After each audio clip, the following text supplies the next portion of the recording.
Gloriosa paz do Senhor Jesus. Amém. Estamos na presença do Senhor nesse culto de ensinamento, nessa noite fria, né? Terça-feira, noite fria, mas Jesus está na casa. Muito fria. Arderá continuamente o fogo no altar e não se apagará. Nós cremos que espiritualmente o Senhor é a nossa cobertura, é a nossa excelência, é a nossa fortaleza, nosso escudo. O resumo da nossa vida está nas mãos de um Deus Todo-Poderoso. Amém? Louvado seja Deus. Deus me dera uma palavra e quer eu compartilhar em nome de Jesus com todos que nos acompanham presentes, dos que nos acompanham e nos ouvem em casa e dos que nos acompanham através do YouTube e também no Facebook, em nome de Jesus. Está no livro de 2 Samuel. Aleluia. Louvado seja Deus. Livro de 2 Samuel, capítulo 12, versículo 1 em diante. 2 Samuel, capítulo 12, versículo 1 em diante. Nós estamos num culto de ensinamento da palavra. O tema da mensagem, o tema da leitura: Natã, o profeta, repreende a Davi. Eita. Louvado seja Deus. O rei Davi está sendo repreendido. Capítulo 12, versículo 1 em diante. 2 Samuel, capítulo 12, versículo 1 em diante. Amém? Amém. E diz assim a palavra, versículo 1, acompanhe conosco em nome de Jesus. E o Senhor enviou Natã a Davi, e entrando ele a Davi, disse-lhe: havia numa cidade 2 homens, um rico e o outro pobre. O rico tinha muitíssimas ovelhas e vacas, mas o pobre não tinha coisa nenhuma, senão uma pequena cordeira que comprara e criara. E ela havia crescido com ele e com seus filhos igualmente. Do seu bocado comia, e do seu copo bebia, e dormia em seu regaço, e a tinha como filha. E vindo um viajante ao homem rico, deixou este de tomar das suas ovelhas e das suas vacas, para guisar e para o viajante que viera a ele. E tomou a cordeira do homem pobre, e a preparou para o homem que viera a ele. Então o furor do rei se acendeu de grande maneira contra aquele homem, e disse a Natã: vive o Senhor, que digno de morte é o homem que fez isso. E pela cordeira tornará a dar quadruplicado, porque fez tal coisa e porque não se compadeceu. Então disse Natã a Davi: tu és este homem. Assim diz o Senhor, Deus de Israel: eu te ungi rei sobre Israel, e eu te livrei das mãos de Saul, e te dei a casa do teu senhor e as mulheres do teu senhor em teu seio, e também te dei a casa de Israel e de Judá. E se isso é pouco, mais te acrescentaria tais e tais coisas. Por que, pois, desprezastes a palavra do Senhor, fazendo mal diante dos seus olhos? E Urias o Heteu feristes a espada, e a sua mulher tomaste por sua mulher, e a ele matastes com a espada dos filhos de Amon. Agora, pois, não se apartará a espada jamais da tua casa, porquanto me desprezastes e tornastes a mulher de Urias o Heteu, para que seja por tua mulher.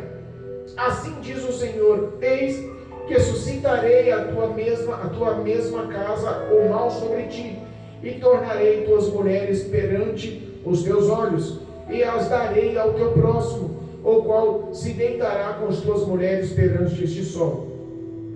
Porque tu o fizeste em oculto, mas eu farei este negócio perante todo Israel e perante o sol.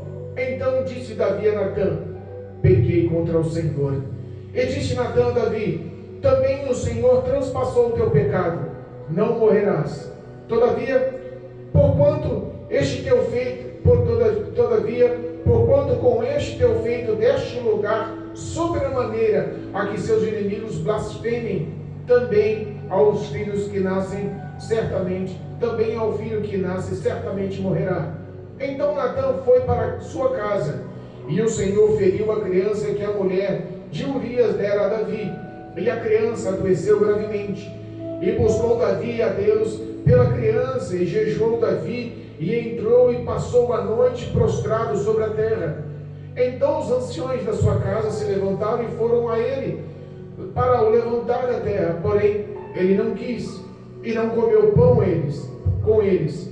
E sucedeu que, ao 7º dia, morreu a criança.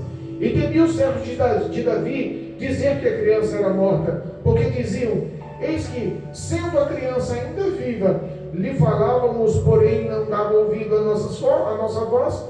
Como, pois, lhe diremos que a criança é morta, porque mais mal lhe faria? Viu, porém, Davi que seus servos falavam baixo, e entendeu Davi que a criança era morta. Pelo que disse Davi a seus servos: é morta a criança? E eles disseram: é morta. Então Davi se levantou da terra, e se lavou, e se ungiu, e mudou as suas vestes, e entrou na casa do Senhor, e adorou. Então veio à sua casa, e pediu pão, e lhe deram pão, e comeu. E disseram-lhe os seus servos: que é isso que fizestes? Pela criança viva jejuastes e chorastes, porém depois que morreu a criança, tu se levantastes e comeste pão? E disse ele: vivendo ainda a criança, jejuei e chorei, porque dizia: quem sabe se o Senhor se compadecera de mim e viva a criança?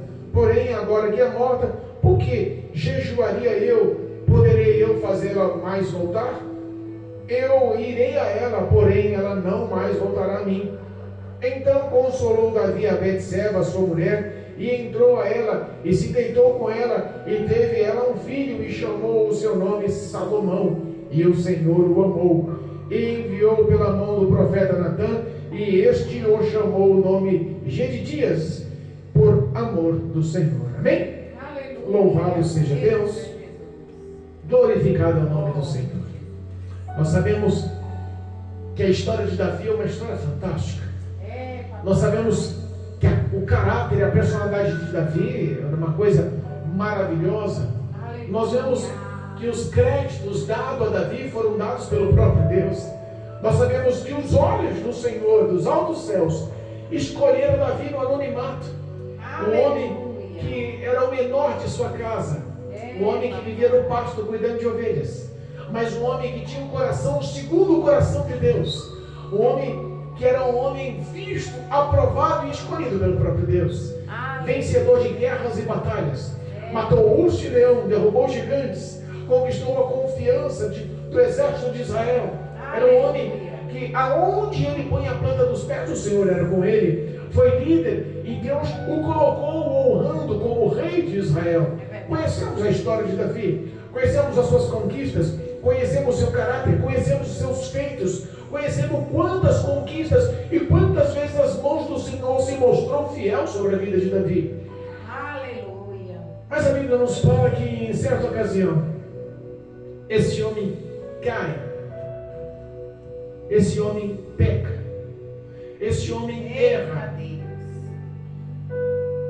E a Bíblia também nos afirma que o cair é do homem, mas o levantar pertence a Deus. Aleluia. E quando nós vemos a situação que Deus levanta um profeta para desmascarar, para desvendar, para expor o pecado de Davi a um rei poderoso, aclamado e aceitado pelo povo como Davi, um rei que foi não só escolhido, mas foi amado e aceitado também pelo exército de todo Israel. Nós sabemos que Davi era um homem de batalha. Sabemos que o Davi era um homem que estava à frente do seu povo. Em qualquer guerra, qualquer batalha, qualquer luta, qualquer aflição, qualquer contenda, Davi, ele sempre estava à frente do exército. Ele era um homem que tinha sangue em suas mãos. Era um homem de guerra, um homem de caráter forte, um homem de palavras ríspidas. Nós sabemos que Deus levantara Davi como cabeça no meio de todo Israel. Mas Natã tinha uma dura tarefa. O profeta Natã foi levantado por Deus para desmascarar o pecado de Davi, desmascarar o erro de Davi. E dura coisa é para o homem de Deus. Hoje parece que se tornou fácil isso. Pessoas estão usando os microfones das igrejas como espadas para transpassar a alma, para transpassar o coração de muitas pessoas. As pessoas hoje falam e expressam com mais facilidade. Parecem que o amor ao próximo se tornou tão difícil, tão pequeno, tão escasso. que se tornou muito mais fácil apontar os erros, apontar os pecados. Nós sabemos que um homem ungido, um homem consagrado por Deus, é uma tarefa complicada você expor o pecado. Eu sei que Deus lhe dá a ordem, Deus lhe dá as graças, sabedoria, autoridade e unção para aquilo. Deus era com o profeta Natan. Foi o próprio Deus que mandara Natan ir ter com ele. Mas por que isso, pastor? Porque Davi caiu e o tempo passou-se. E Deus, olhando o coração de Davi, viu que era má atitude. Olhando as ações de Davi, os pensamentos de Davi, viu que não havia arrependimento nas suas ações. Meu Deus. Os seus sentimentos mostravam uma verdade. Ele viu que era um mal. Se nós pegarmos o capítulo 11 de 2 Samuel, no versículo 27, o último versículo do capítulo 11, antes do capítulo 12, diz assim, ó: e passado o luto, Davi enviou e recolheu em sua casa. Davi enviou e a recolheu em sua casa. Ele foi por mulher e ela lhe deu um filho. A parte B do versículo diz assim, ó: porém, essa coisa que Davi fez pareceu o quê? Mal. Pareceu mal aos olhos de quem? Senhor. Do próprio Senhor. Meu Deus. Entenda. Davi tinha feito uma artimanha. Davi tinha pecado em não estar na guerra. Davi tinha pecado porque tinha uma guerra armada. Nós pegamos o começo do capítulo 11, nós vamos entender que Davi elege o capitão, o comandante do seu exército, e enviou Joabe, que era quem comandava, com todos os líderes, com todos os comandantes. Davi, em vez de estar junto com eles no confronto armado, ele simplesmente deixa os comandantes, deixa o líder e decide ficar em casa. Meu Deus. E sabe que quando uma pessoa decide descansar, sabe aquele negócio? Eu vou dar um tempinho de Jesus. Eita, meu Deus. Eu vou dar um tempinho da igreja. Olha aí. Eu estou cansado, tantas batalhas, tantas provações, tantas aflições, tantas dificuldades, tantas dores, tantos apontamentos, tantas aflições que eu estou cansado. Deus me deu vitória em tantos. Então Deus conhece meu coração.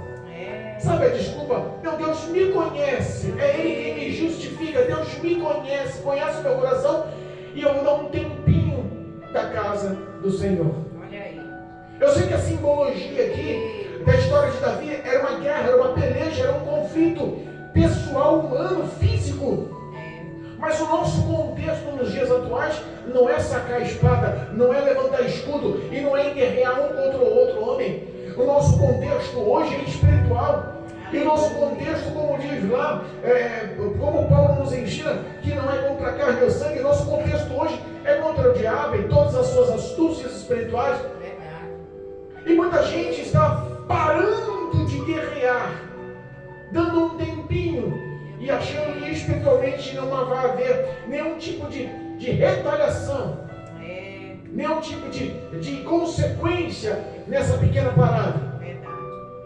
O profeta Natan tenta formular um contexto para falar com o rei de Israel. Era pesada aquela incumbência, aquela missão era dura. Meu Deus. Mas ele conhecia, porque Deus tinha revelado para ele o contexto. Nós sabemos que o contexto da história mostra que Davi fica na sua casa e o exército vai guerrear. E ele descansa aquela manhã, ele vai almoçar, depois do almoço tira um soninho. Depois do almoço, é o que diz a Bíblia, ele foi descansar um pouco depois do almoço, tirou um sono, e quando ele levantou do soninho, ele passeando nas galerias e nos corredores, passeando no pátio do palácio, ele olha para fora do palácio e se encanta. Meu Deus. E cobiça, e deseja, e infringe um dos mandamentos. Meu Deus. Não cobiçarás a mulher do teu próximo. Lembra dos 10 mandamentos? Pregamos um culto de doutrina sobre os 10 mandamentos. Olha só. papai. Ele infringe, ele não dá crédito, ele ignora os mandamentos, a palavra de Deus. E quando o homem decide, conhecendo, entendendo, ele decide não obedecer, ignorar, não dar crédito às palavras, à vontade, ao querer de Deus e andar pelos seus próprios desejos, ele com certeza vai cair. Meu Deus. Ele com certeza vai fracassar. É verdade. Ele com certeza vai se decepcionar. Com certeza um abismo espera ele. Meu Deus. Brincar com o pecado, eu costumo dizer que é como um homem vedado brincar de cambalhota na beira de um penhasco e achar que está com o comando da sua vida. É, Jesus. A tragédia é iminente. É forte. A situação está contada. Meu Deus. O profeta Natan conhecia, porque Deus tinha revelado a ele o adultério, a gestação e também a morte, a elaboração de Davi para matar o marido de Betseba. Meu Deus. Davi entra e contextualiza. Eu imagino os seus súditos, os seus emissários, chegando em Davi e falando: Davi, olha só, o profeta de Deus, o homem de Deus, Natan, quer falar com você. Eita, Jesus. Sabe que a mente, o coração de quem está em pecado automaticamente entra em conflito. É verdade. Deus conhece o meu pecado. É Entra em conflito. Deus conhece a minha história. verdade. No mínimo, era para Davi analisar aquele contexto, balançar as pernas e ter receio. E ter receio das suas ações, sabendo que ele teria que dar satisfação. É. Mas esse receio, esse pensamento poderia ser expresso no começo, na prática. Mas sabe qual é o problema? Ele deixou o tempo passar. Meu Deus. E todas as vezes que você não enfrenta o pecado, não enfrenta o problema, não enfrenta aquilo que te levou a pecar e vai empurrando com a barriga, vai deixando para lá, sabe o que acontece? Você não confessa. É. O pecado começa a te consumir. Meu Deus. Você começa a se envergonhar. E um abismo chama outro abismo. E você acaba querendo camuflar aquele pecado, guardar aquele pecado. Vira um pecado de estimação. Parece que se você não foi pego, não houve repercussão, não houve quem te apontasse, o seu subconsciente que te acusa, parece que você tenta manipulá-lo. Meu Deus. Mas como assim, pastor? Davi pegou com Betseba porque desejou, começou, olhou ela tomando banho e trouxe ela ao seu palácio e adulterou com ela. Betseba era uma mulher casada com Urias, um homem heteu que era fiel ao rei Davi, Meu Deus. que era fiel ao Senhor, que era um homem de caráter, de boa conduta, que estava numa batalha para honrar Israel, que estava numa batalha honrando o Senhor, porque a arca da aliança estava na batalha. Oh, Jesus. Entenda, formulou Davi, articulou, formulou uma cilada, um laço. O desejo do coração dele talvez nem fosse realizar aquilo, mas o pecado que joga o homem no abismo, a Bíblia nos ensina que um abismo chama outro abismo. Meu Deus. O salário para aquele adultério já era a morte. Olha aí. Morte para apedrejamento estava lá no livro das leis, escrito por Moisés. Ele conhecia a recompensa do pecado. O salário do pecado e a morte era a lei. Ele tinha que ser morto e morto com pedradas. Tinha testemunha. Ele chamou alguém e perguntou. Então a testemunha que ligou o rei a Betseba era uma testemunha. Verdade. Meu Deus. É, papaizinho. Houve a segunda testemunha. Quando Betseba descobriu que estava grávida, ela mandou um mensageiro, mandou outra pessoa avisar para o rei que estava grávida. Duas testemunhas. Olha aí. Digno de penalidade. É. A lei do Senhor era superior à lei do reinado. Entenda, meses se passaram. Ela engravidou, a morte de Urias aconteceu. Ele deixou o pesar do luto, que naquela época estimava-se em 2 meses o luto da viúva, e depois acolheu ela em seus braços, levou para o palácio e a tomou como mulher. Ela já estava gestante. Eu imagino que talvez ela descobriu a gestação na sua próxima menstruação, que não era, Então, ela já estava com 1 mês e pouco, e depois mais 2 meses de luto, o tempo de formulação, talvez ela devia estar de 3 para 4 meses de gestação, ele recolhe ela no palácio como mulher. De 3 para 4 meses, talvez não estava visualmente mostrando que estava gestante, que estava grávida. Verdade. Então formulou uma estratégia, olha, repare. Passou. Ele achou que tudo aquilo que articulou deu certo. Meu Deus. Ele tomou ela como esposa, ela teve um filho. Quanto tempo passará isso? 1 ano? Quantas vezes nós pecamos e achamos que o pecado que cometemos há tempos atrás não houve manifestação, não houve apontamento, não houve que ele acusasse, passou batido, deixa para lá, Deus esqueceu. E não é assim. Eita, Jesus. Entenda. Você forte. Cristo ama o pecador, mas ele não tem acordo com o pecado. É verdade. Cristo ama o pecador, perdoa o pecado do pecador, mas a consequência do que o homem planta também colhe.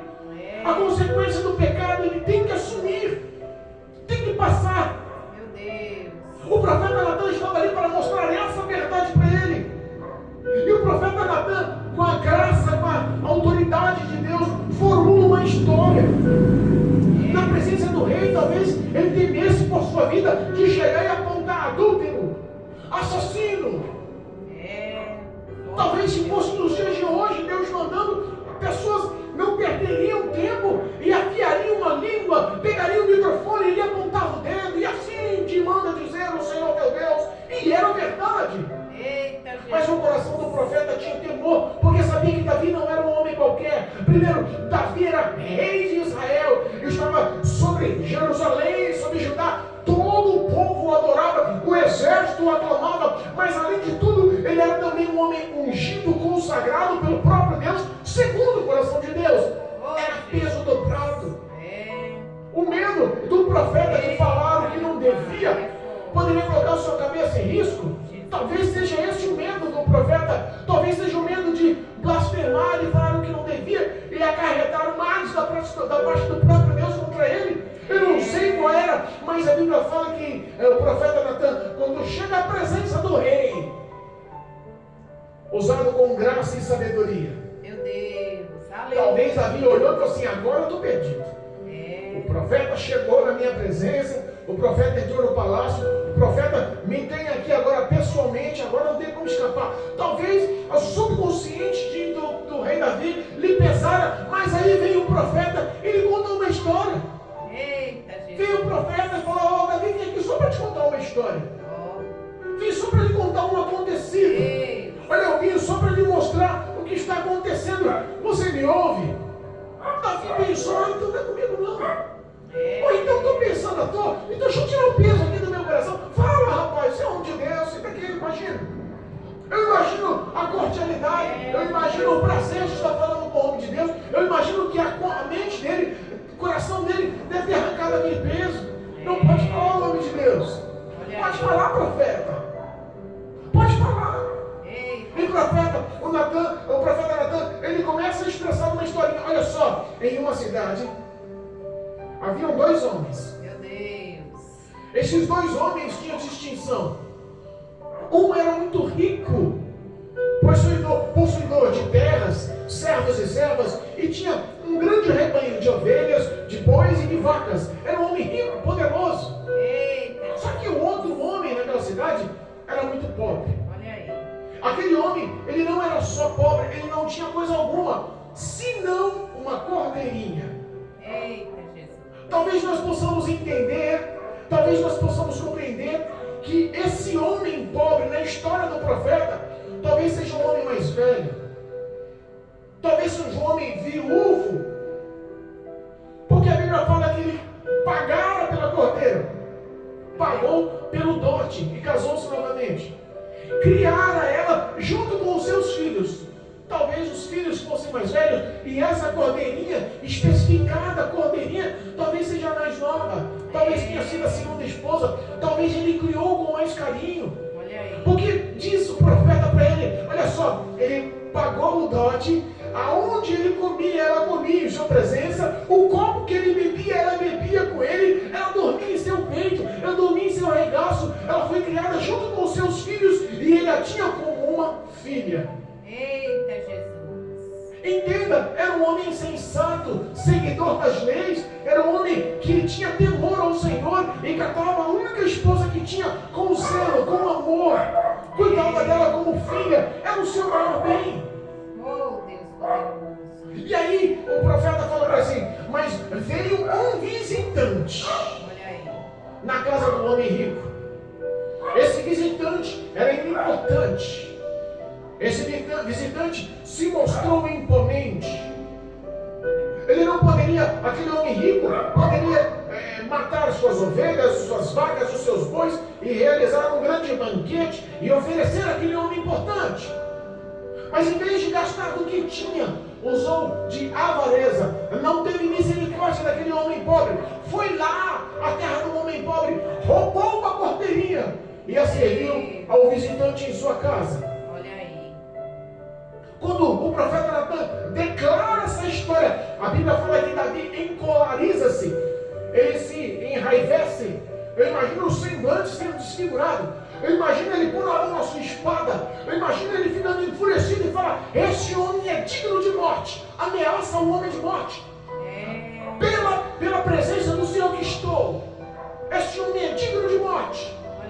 E digo, porque ele não usou de misericórdia, vai ter que retribuir 4 vezes mais o que ele roubou.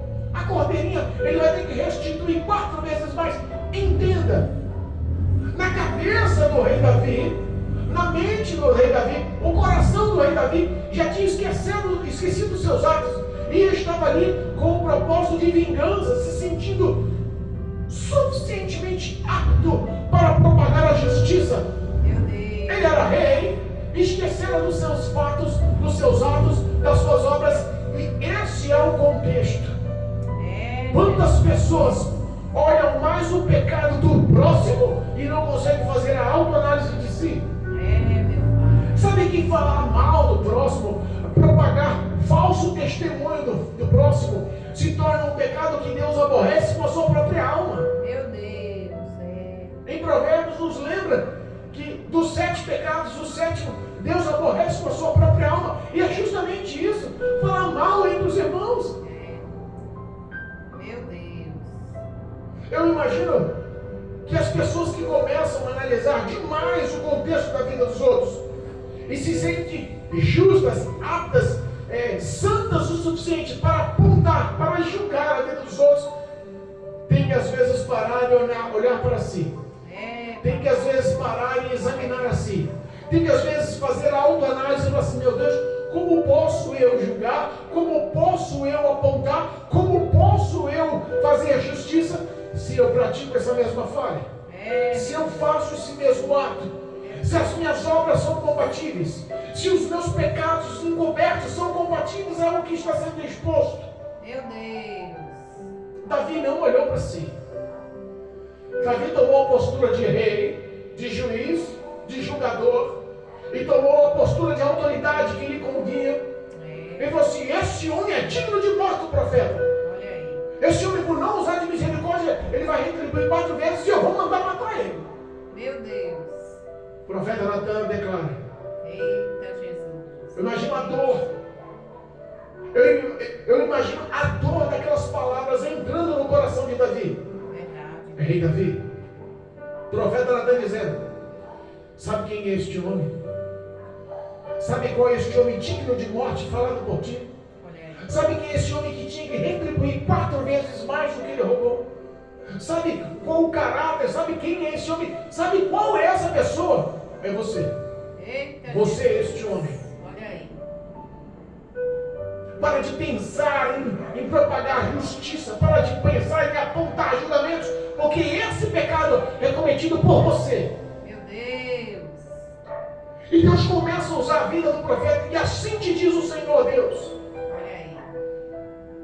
eu te ungi, eu te consagrei. Eu te ungi rei sobre Israel, sobre Jerusalém, sobre Judá. Eu te livrei das mãos do rei Saul. Era a morte certa. Eu te defendi. Eu não só te defendi, eu te guardei, eu te protegi, eu te honrei. Eu dei o reinado dele em suas mãos, dei as mulheres dele em suas mãos. E se você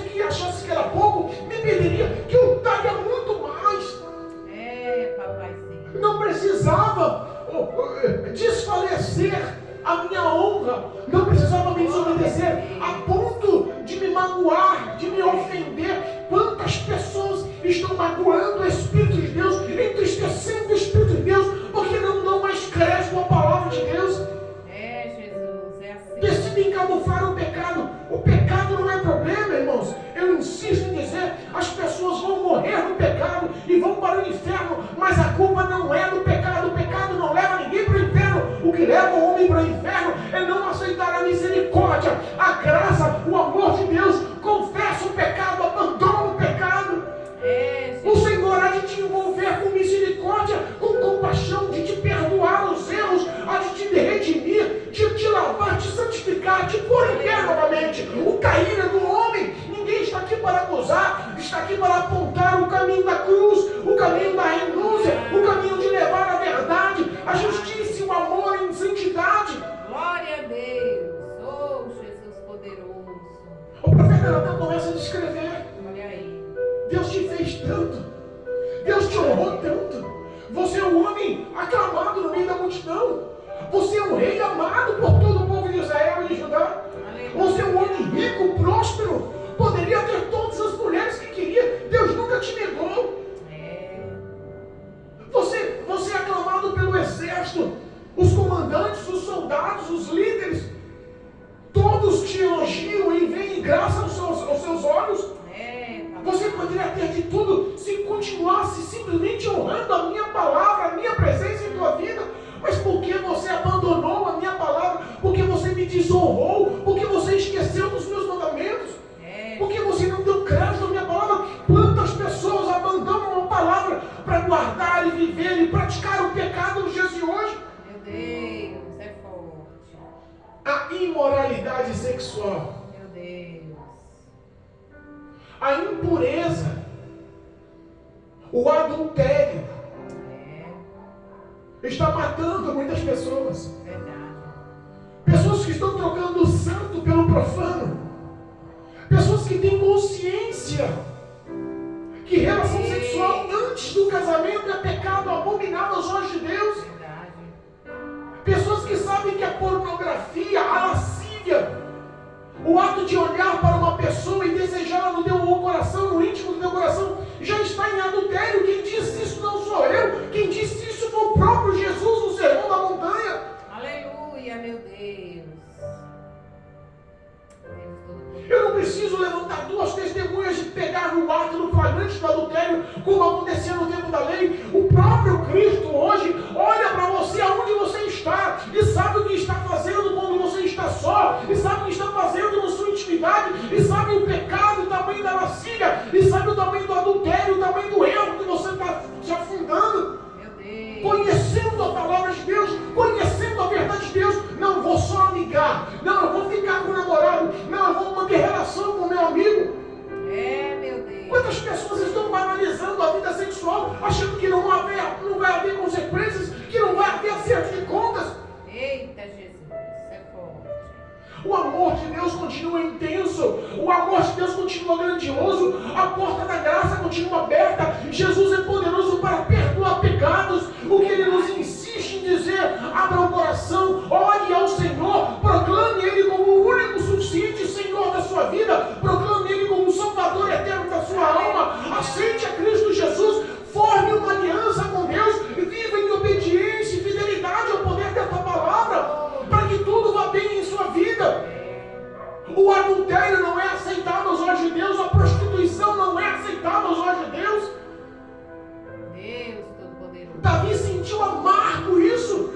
Davi teve que engolir amargo isso. O profeta Natan começa a descrever a tua cobiça, o teu adultério por Betseba, mulher que era casada com Eteu, com Urias. Você formou a morte, matou ele pela espada dos amonitas. Meu Deus. Não adianta você querer negar os seus atos, as suas infrações, os seus erros. São acompanhados por Deus. Tem passado aqui 9 meses, um ano, e você acha que Deus não me esqueceu? Meu Deus. Não importa o tempo. Eita Jesus. Se não houver arrependimento, entenda. Se não houver confissão, se não houver abandono do pecado, da iniquidade, entenda. Para abandonar verdadeiramente, você tem que andar na presença de Deus. Verdade. Mas pastor, eu estou casado, mas eu só estou amigado, não tem nada no papel, está errado. Mas pastor, eu estou namorando, e porque eu estou namorando, já estou tendo relacionamento com esse homem, com essa mulher, está errado. Pastor, mas eu já sou noivo, eu já sou noiva, nós estamos para casar, está errado. Jesus. O pecado é pecado, o errado é errado. a sociedade aprova o sexo antes do casamento. E porque todo mundo faz, todo mundo concorda, não adianta. O errado é errado, mesmo que todo mundo faça. E o certo é certo, mesmo que só você faça, honrando o nome de Jesus, honrando o poder da palavra de Deus no seu coração, na sua vida, nos seus atos. Oh Deus, eita Jesus, é forte. O profeta Natan olha para ele e fala assim: olha, a partir de agora, a espada não mais sairá da sua casa. Meu Deus. Com quem diz: Deus acompanha os seus pecados. E a consequência deles você vai ter que viver. Olha aí. E diz mais: o filho que Betseba te deu, o filho que a mulher de Urias te deu, esse Deus vai matar. Olha aí. Falou para ele: o que você fez em oculto, o que você fez ali no escondido, o adultério, o homicídio. Olha só, Deus vai propagar o oposto. Vai mostrar para todo o povo de Israel em dia claro o seu ato de adultério. Olha aí. As suas mulheres vão te trair e adulterar. E todos vão saber. E muitos falam: não, Deus é um Deus de amor. Jamais vai me fazer passar vergonha. Jamais vai me expor. Porque Deus me ama. Cuidado. Não é isso que diz a palavra de Deus. Deus não tem consequência. Deus não tem ação. Deus não tem comunidade. Não tem comunhão com o pecado, não. Ele ama o pecador. Mas o pecado, ele não tem negócio com o pecado. Verdade. Meu Deus. Não pense que Deus é só amor e não é justiça. Não pense que Deus é só amor e que vai passar a mão na sua cabeça das consequências dos seus pecados. Você não vai viver, vai cumprir, vai viver, vai colher o que planta. Verdade. Meu Deus, é forte. Davi olha para Natan. Poderoso. Poderia ter usado a sua autoridade. Rapaz, sabe com quem está falando? Eu sou o rei de Israel. Tenho autoridade para mandar te matar. Dobra a sua língua. Você não tem testemunha disso. Quer saber uma coisa? Prende esse homem na prisão, enforca ele. Davi tinha essa autoridade. Davi poderia negar: não, ela que me seduziu. Lembra de Adão e Eva? Não, o culpado é a mulher que você me deu. Davi poderia acarretar tantas saídas, mas sabe qual foi o coração de Davi? Os sentimentos de Davi, a verdade de Davi. Ele confessa: Natan, pequei contra o Senhor. Olha aí. E porque ele confessou, porque ele relatou a verdade da sua iniquidade, do seu pecado, o profeta olha e fala assim: olha, o teu pecado, o teu erro, Deus conhece, mas agora ele usa de compaixão e misericórdia. Eita, Jesus. E porque ele usa de misericórdia, não morrerás. Porque a sua sentença era a morte. É o que está na lei, é o que está na palavra de Deus. Mas hoje Deus usa de misericórdia. Mas a consequência do que Deus falou vai se cumprir. O teu filho vai morrer. Meu Deus. Imagina a consequência do seu ato matar o seu filho. A consequência do teu erro levar a destruição para dentro da tua casa, da tua família. Meu Deus. Houve Poderoso. dezenas de dificuldades. Depois disso daí, a Bíblia fala que os filhos mais velhos virou uma destruição dentro da casa. A paz nunca mais reinou. Nos mostra a verdade daquele que afasta-se da palavra de Deus. A consequência, o homem que se afasta dos caminhos do Senhor, é a consequência do que acontece, não só para a vida dele, mas dentro da casa dele, da família dele, daqueles que ele ama. Olha aí. Misericórdia é forte. A Bíblia fala que Davi dobrou-se em terra, não comeu e não bebeu, chorou, lamentou e clamou ao Senhor por 7 dias. Diz que os seus servos olhavam ele chorando na terra, jejuando, clamando e lamentando ao Senhor. E o Lai tentava levantar, ele não queria, recusava comer e beber, e não queria deixar, ele queria se prostrar, humildemente humilhado na presença de Deus, achando que quem sabe Deus tem a misericórdia e poupa a vida dessa criança que não tem nada a ver com isso. Oh, meu Deus. Mas a Bíblia vê que 7 dias passados, a Bíblia diz que os servos ficam com medo de falar. Algumas traduções dizem que eles temem por sua vida. Aqui diz que aquela notícia podia fazer mal à vida de Davi. E ambos tinham certeza. Mas a Bíblia nos mostra caráter da vida do homem que era segundo o coração de Deus. Caráter de ouvir, entender e obedecer à vontade de Deus. Ele pecou, ele confessou e se arrependeu, ele abandonou aquela situação. E Deus usou de compaixão. Ele viveu o resto da vida com o peso da espada do Senhor dentro da sua casa. Meu Deus, é forte. O que Deus falou, cumpriu. Feriu a criança no primeiro dia. Em 7 dias a criança morreu. Olha aí. Quando ele vê os servos com medo e cochichando entre si, ele deduz: a criança morreu. Olha aí. Pergunta. Eles confirmam: não, a criança morreu, rei. A Bíblia fala que ele levanta, toma um banho, troca de roupa, perfuma-se, se unge, se veste, se prepara. E a primeira coisa que ele faz, vai lá para a igreja, vai para a casa de Deus, Aleluia. vai para o altar, Eita. vai para os pés da cruz, Olha aí. vai se humilhar na presença de Deus. E a Bíblia fala que ele não fez outra coisa a não ser adorar a Deus pelo castigo que Deus lhe proporcionou. Eita, Jesus. Glorificar a Deus pela palavra de Deus que se cumpriu na vida dele. Matou uma criança, Deus falou que ia matar e matou, e ele foi lá glorificando. Olha aí. Meu Deus, é forte. Quantas pessoas não querem assumir o seu pecado e se revoltam quando a consequência do pecado surge? Xinga até Deus. Quantas pessoas estão Meu Deus.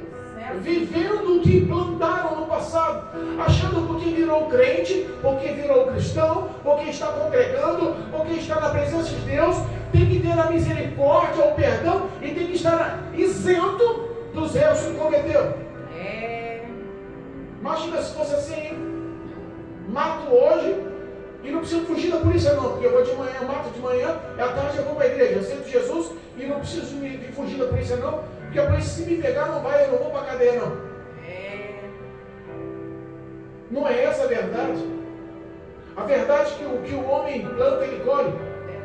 A consequência do seu pecado, do seu erro, ele vai colher, vai cumprir, vai pagar, vai chorar, vai entrar em lágrimas, em prantos, vai ter que pôr a cara rente à terra para se humilhar perante Deus. Verdade. Eles não entenderam.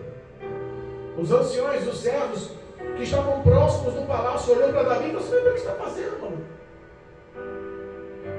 Enquanto o bebê estava vivo, você estava chorando, se lamentando, 7 dias sem comer, sem beber.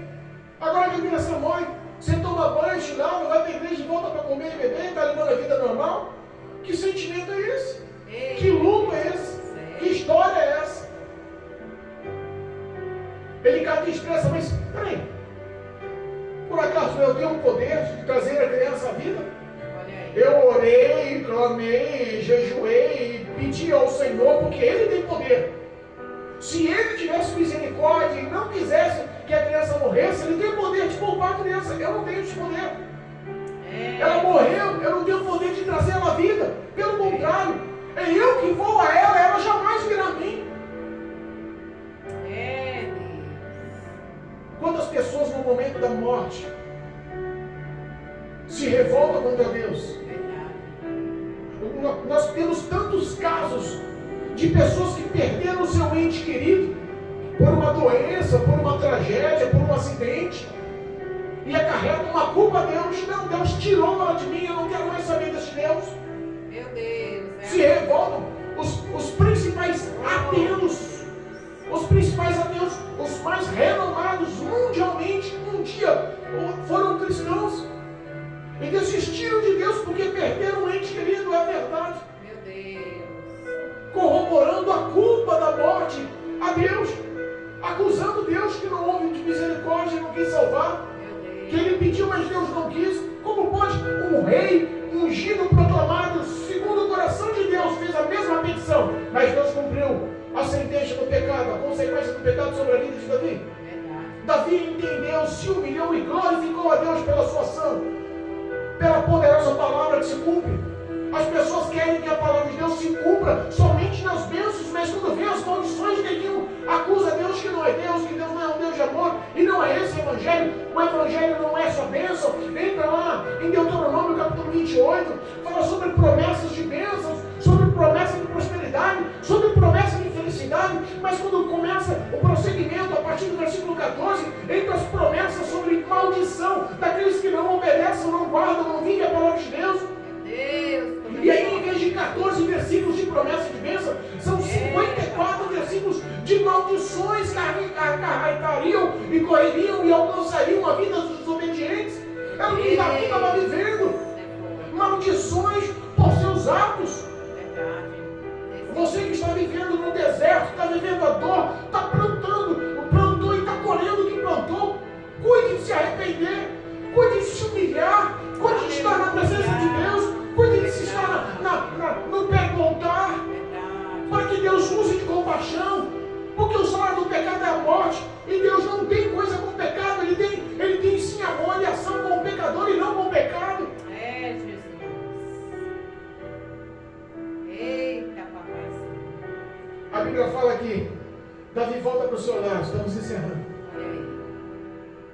Ele não fica remoendo, porque ele confessou a Deus e assume o seu pecado. Ele não fica remoendo, mas nos Salmos, ele faz uma oração e especifica: Senhor, os meus pecados estão perante o Senhor. O Senhor me conhece, não tem como camuflar, mentir, não tem como abreviar nada. Os meus erros estão perante a tua face. Mas me perdoa. Pode tirar de mim tudo o que o Senhor quiser. Tira o meu nome, tira o meu reinado, tira a minha riqueza, tira a minha fama, tira tudo. Tira os meus filhos, tira as minhas mulheres. Me põe na pobreza, me bota no anonimato, põe eu de novo no pasto lá para cuidar de ovelha.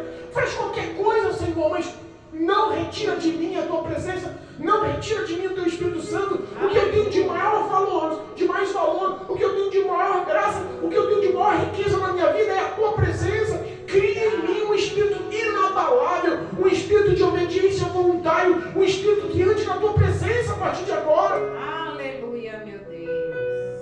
Oh, Jesus poderoso. O coração dele estava cheio da graça, por ter confessado, por ter se humilhado, por ver a graça, a ação poderosa de Deus. Aleluia. Glória a Deus. Ele consola Betseba, sua mulher. E eu imagino, minha filha, perdeu, bola para frente. Deus é Deus, nos perdoou. Vamos tocar a vida. A partir de agora vamos ser fiéis ao Senhor. A partir de agora vamos andar na presença do Senhor. Eu imagino que ele incentivou a presença de Deus na vida da esposa. Aleluia. E tiveram mais um filho. E a Bíblia nos ensina, olha só, que aquele relacionamento foi aprovado por Deus a partir daquele momento. Ele assumiu os pecados, agradou a Deus mais uma vez, segundo o coração de Deus. Ele mostra o porquê ele era um homem segundo o coração de Deus. E honra aquele casamento, honra aquele filho que tiveram. Quando Betseba lhe dá outro filho, ele põe o nome de Salomão. E aí Deus manda o mesmo profeta Natan, que foi lá desmascarar. Volta lá, profeta. Olha aí. Agora consagra aquela criança. Fala para ele que eu amo Salomão. E o profeta Natan vai lá, no encerramento. Aleluia. Versículo 25 da leitura oficial do capítulo 12. Diz assim: e enviou pela mão do profeta Natan, e este chamou o seu nome Gedidías, que quer dizer amor do Senhor. Aleluia. Amor do Senhor. Glória a Deus. Deus empenhou o coração, amou Salomão. Olha aí. A partir de agora você é meu amado. A consequência do pecado passou. A partir de agora eu vou escrever uma nova história. Você vai ser um marco, Salomão, de uma nova história nesse reinado. Deus Todo-Poderoso. Que nós possamos aprender a viver com verdade na presença de Deus. É verdade. A mentira, ela tem início no diabo. Verdade. É por isso que Deus, ele se classifica, o próprio Jesus se classifica como verdade. Que nós possamos viver a verdade, que nós possamos viver a justiça. Deus ama a justiça. Aleluia. E que possamos viver o amor. Que nós possamos verdadeiramente viver o que diz a palavra de Deus. Aleluia, meu Deus. Não seja um ouvinte esquecidiço, mas seja um ouvinte praticante dessa palavra, para que tudo vá bem em sua vida. Aleluia. Em nome de Jesus. Em nome de Jesus. Amém? Amém. Louvado Glória a seja Deus.